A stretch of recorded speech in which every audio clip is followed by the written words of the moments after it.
ng pamilya. Seryoso ito.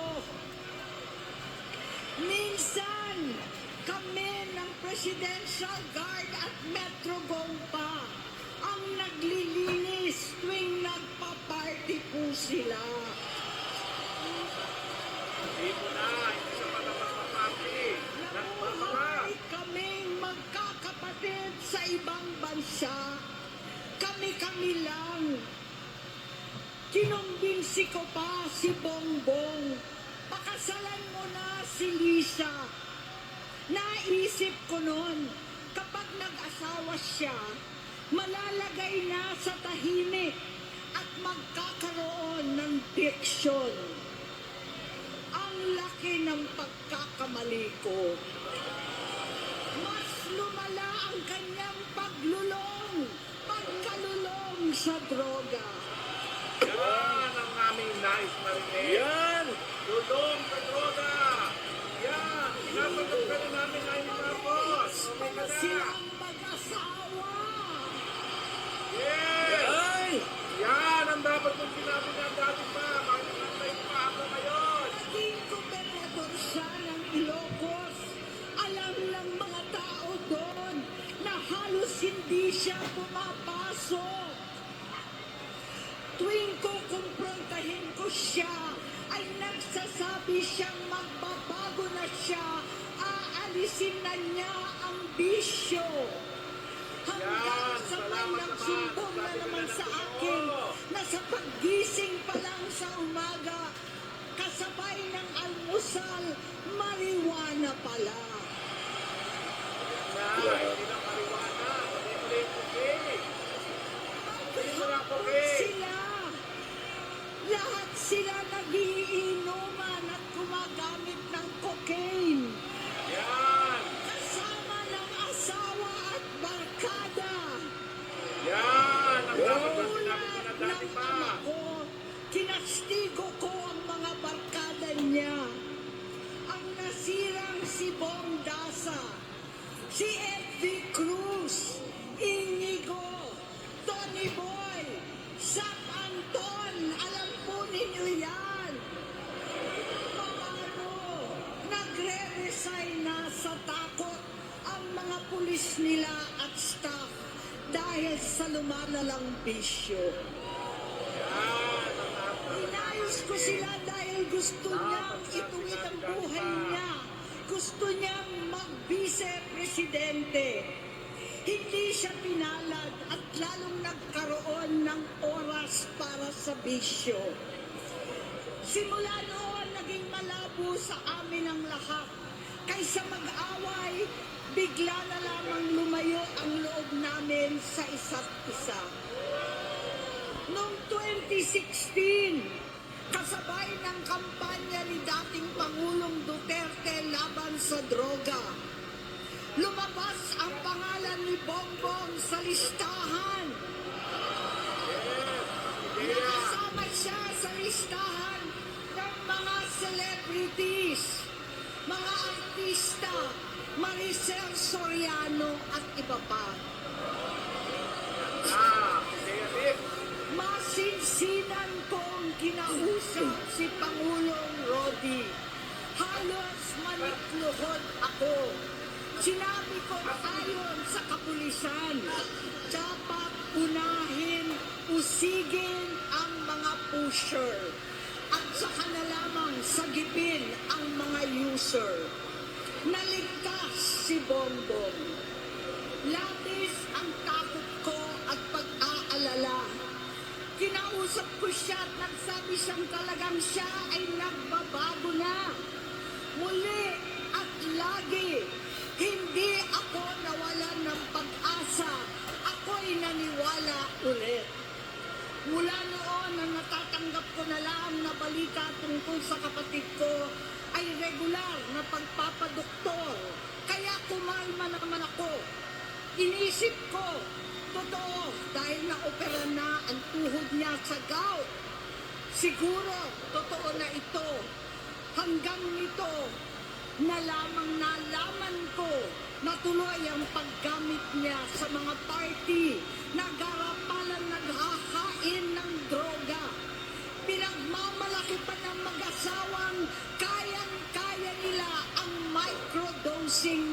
cocaine.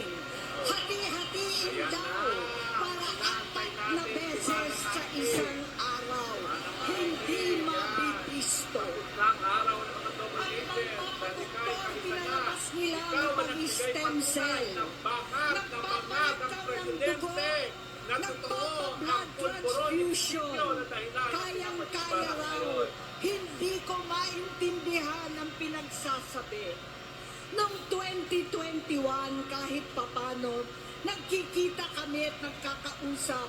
Sumamba siya sa aking talagang hinintunan niya. Naniwala ako kasi sabi niya gusto niyang tumakbo. Ang sabi ko, tutulong ako sa abot ng aking makakaya. Ipinakilala ko si Bongbong kay Inday. Naging magkatandem sila. Pagkatapos noon ay biglang hindi na niya ako ulit kilala. Kahit si Inday, nagtataka, bigla akong naitsapwera. Kahit ganon, nangampanya pa ako para sa kanya, kahit si Inday na lang ang aking nakakausap. Hindi ko alam bakit ako nakaban sa headquarters nila sa Mandaluyong. Hindi ko alam bakit walang nagre-report sa akin tungkol sa kampanya. Sa totoo lang, masakit mang aminin, nung dinidisqualify na siya, halos papaboran ko na sana dahil may nagsumbong sa akin mula sa kanyang campaign team na gumagamit na naman siya. Nung sinabihan ko, siya at mga taong nasa paligid niya, nagkaisa silang tuluyan akong alisin sa kampanya na ako naman ang bumuo.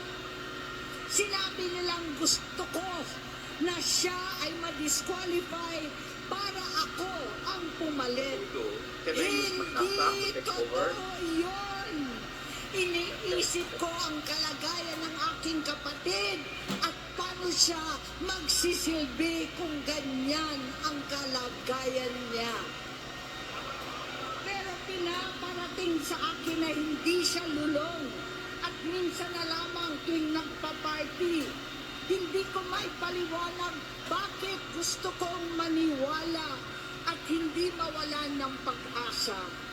Noong nanalo siya, naging pinakamalayo na kami sa isa't isa. Maliban sa opisyal na tagpuan at kapag pumupunta yung nanay namin, hindi ako sumama sa loob ng 3 taon dyan sa Malacanang. Dahil lantara na doon ang inuman, ang paggamit nila ng cocaine at mga bawal na gamot. Yes! Hallelujah! Manangay! Hindi ba nila nakikita, naririnig, kakaiba na ang silang salita. Hindi na maintindihan kung ano-ano na ang sinasabi at wala na sa sarili. Nagtatago sa kabaitan niya ang pang-aabuso niya sa droga. Bangag At si Marcos! nagbumay Bangag si Marcos! tulong na maling desisyon. Hinayaan niyang kumilos ang mga nakapalibot sa kanya. Yung mga umaastang presidente habang nilululong siya ng mga ito. Hindi na kami nagkausap. Sa harap ng publiko, pinipilit kong magmukha kaming maayos. Pero wala na kaming koneksyon. Hindi ko hinihiling na maunawaan ninyo ako, lahat kayo. Sa palagay ko, ang makakaunawa lamang sa akin ay ang mga pamilya may pinagdaanan sa adiksyon, sa inom, sa sugal, sa alak, sa bisyo, higit sa lahat, sa droga. Pagkat hindi ko siya nakakasama, buong aking loob na ipasok sa institusyon, ipagamot, iparehab ko na yan. tuwing maghaharap kami noon, hindi kaya ng aking kalooban na gawin yon. Kaya ngayon, Sabi siya sa akin na magbabago na siya, hindi ko siya kayang tiisin. Hindi ko kayang ipagkait sa kanyang pagkakataon at pagbabakasakali. Umaasa ako at laging nananalangin na sana, oo nga, nagbago na siya. Pero Hanggang 3 dumating taon ang mo kami 2024 dinamay. At 2025, yung bisyo niya na ang dahilan ng pagbaha ng korupsyon. Wow! Walang direksyon. Yes! At maling-maling mga desisyon. Walang accountability. Walang hustisya. Congratulations! Yes! Alam ang nangyayari. Yan ang inaantay Hindi natin. na pinapaalam sa kanya ang mga pangyayari. Sinamantala ng mga ito ang paggamit niya ng droga. Kinangkam na nila ang kaban ng bayan habang ang mga dating tumatawag sa amin ng magnanakaw ay nakakita ng pagkakataon sirain ang lahat. Nagagamit na nila si Bongbong para sirain si Inday. Itinutulak pa nila si Bongbong at ang bayan sa bangin para umastang tagapagligtas. Mula sa pagtraidor at pagpapahamak kay VP Inday sa confidential funds na kung tutuusin ng galing naman sa opisina ng Pangulo hanggang sa pagpadukot sa dating Pangulong Duterte para itapon na lamang sa ibang bansa. Ang kapaitan ni Bongbong ay naging Nakakauwi na kayo! karapalan ng Yes, pagkakit sa kanya ng mga nasa Goodbye, Congress, Bangag. sa Senado, Goodbye, mga miyembro ng kabinete. Kitang-kita na ng taong bayan, wala nang buwang ang kahihiyan. Para bang nauulit ang bangungot ng kasaysayan dinamas namin noon. 68 years old po ang tatay ko nung pinatalsik sa pwesto. 68 years old na rin si Bongbong ngayon. Yay! November 17 din, noong 2021, nung nakumbinsi ko si Inday na magbise kay Bongbong. November 18 po, bukas, ang ikatlong araw natin. 9 na taon na nakakaraan, saktong November 18 pa talaga, na pinalibing ni Pangulong Duterte ang tatay ko sa libingan ng mga bayani. Halo-halo na ang aking nararamdaman, pero alam kong ito ang dulo at hangganan ng aking pagtitiis at pananahimik. Hindi na tayo mananahimik. Tama! Dahil nalaman kong pati ang mga anak niya ay nagdodroga na. Yes! Oh my God! Kinasusuklaman ko pa ang pag-alok ng mag-inang si Sandro ng droga ang aking mga anak at iba pang mga kamag-anak. Yan ang hindi ko na mapapalampas. Sa loob ng halos 4 na dekada, wala akong ibang pinangarap kundi maipakita sa Goodbye, sambayanan Bangag. na hindi kami masamang tao. Hindi masama ang pamilya Marcos. Yes! Gusto kong ibangon ng dangal ng aking ama. Sa pamamagitan na nagpagtatrabaho para sa bayan, sinikap kong maging mabuting gobernador, kinatawan, senador. Hindi ako halos nagpapahinga para makapag-iwan sana ng legasiya na kapag sinabing Marcos, nabawi na namin ang tingin sa nakaraan. ngunit sa kagustuhan kong maging responsableng anak. Matupad ang pangako ko sa aking ama. Nabigo akong maging mabuting kapatid. Naging mahina ako kay Bongbong. Sa kapulisan at sundalo, sa lahat ng mga leader at tagapagpatupad ng batas, siya ang Pangulo natin ngayon. Sinabi ko kung anong kalagayan niya ngayon. Tulungan niyo akong mapabuti ang kanyang kalagayan. Tulungan niyo akong matulungan siya. Hindi niya ako kalaban. Ang kalaban niya ay ang sarili niya. At nadadamay ang bansa sa laban na yan. Bilang senador at lingkod bayan, batid ko ang mga problema at gaya ng bayan, alam ko rin ano ang solusyon.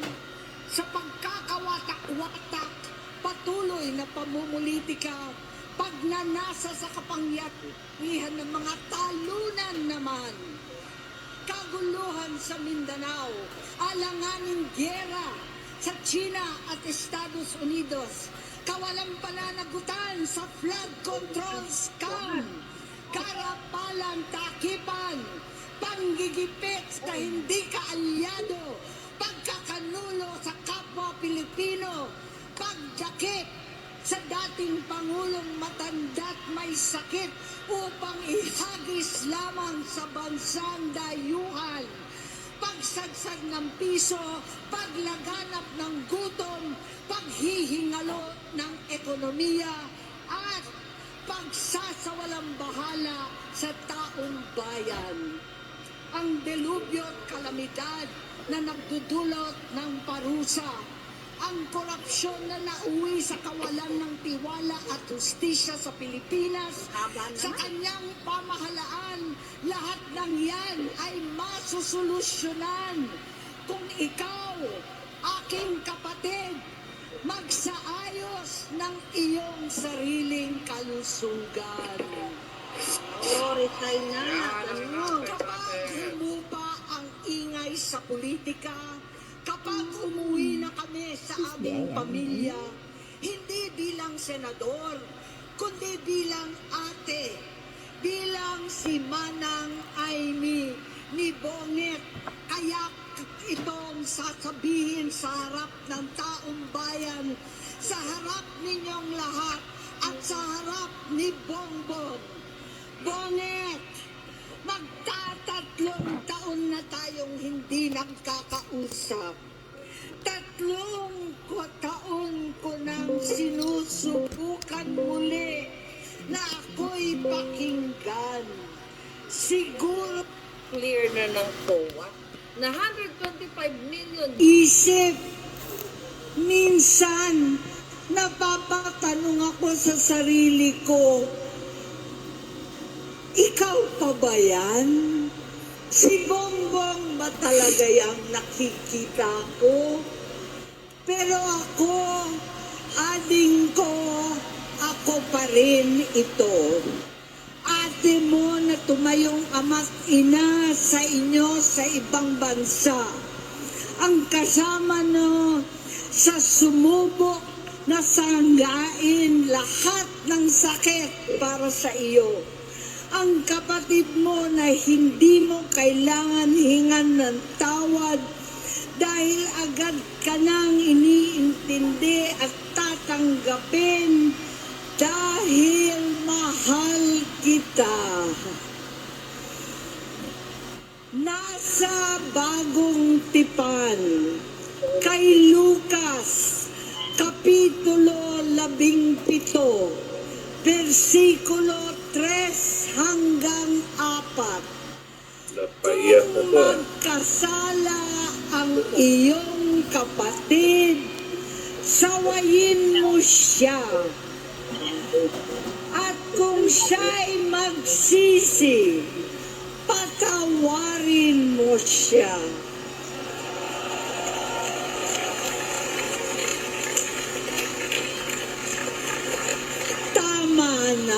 ading ko, tapusin mo na ang paghihirap mo at ng bayan. Kaya noong umalis tayo sa palasyo, kaya ko pa rin hawakan ang iyong kamay. Huwag kang matakot. Malaki na ang dulot sa iyo ng droga. Sinisisi ko ang sarili ko dahil hindi ako nakinig sa mga sumbong. Hindi ako nakialam. Hindi ako maniwala. Pero hindi pa huli ang lahat. Tama na, ading ko. Magpahinga na tayo. Umuwi na tayo. Magpagamot, magpagaling at nangangako ako. Hindi ako malilingat. Hindi ako magkukulang. Lahat ng kasama mo ngayon, hindi natin kasama sa pinakamadilim na bahagi ng buhay natin. Kasama mo sila ngayon dahil nasa taas ka pa. Ako at ang ating mga tunay na kapatid dito sa Luneta ang kasama mo. Kahit magdilim ulit ang lahat. Talikuran mo ang iniisip at ibinubulong ni